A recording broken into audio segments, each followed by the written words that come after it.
विभाग आणि प्रमुख फळझाडे. कोकण विभाग प्रमुख फळझाडे आंबा, काजू, नारळ, सुपारी, अननस, चिकू.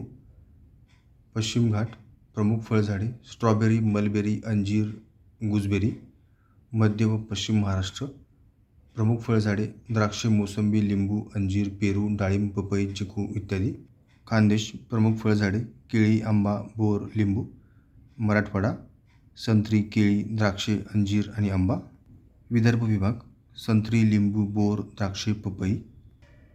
महाराष्ट्रात अहिल्यानगर जिल्ह्यात एकूण 10 फळे प्रामुख्याने घेतली जातात.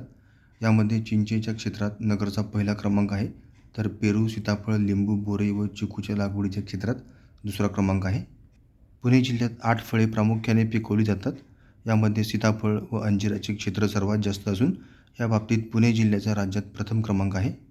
राज्यात सोलापूर जिल्ह्याचा बोरे व लिंबाच्या क्षेत्रासाठी पहिला क्रमांक आहे आणि केळीच्या क्षेत्राकरिता जळगाव जिल्ह्याचा राज्यात प्रथम क्रमांक आहे. धन्यवाद मित्रांनो, संपूर्ण व्हिडिओ पाहिला त्याबद्दल. व्हिडिओ आवडला असेल तर लाईक, शेअर आणि सबस्क्राईब करा.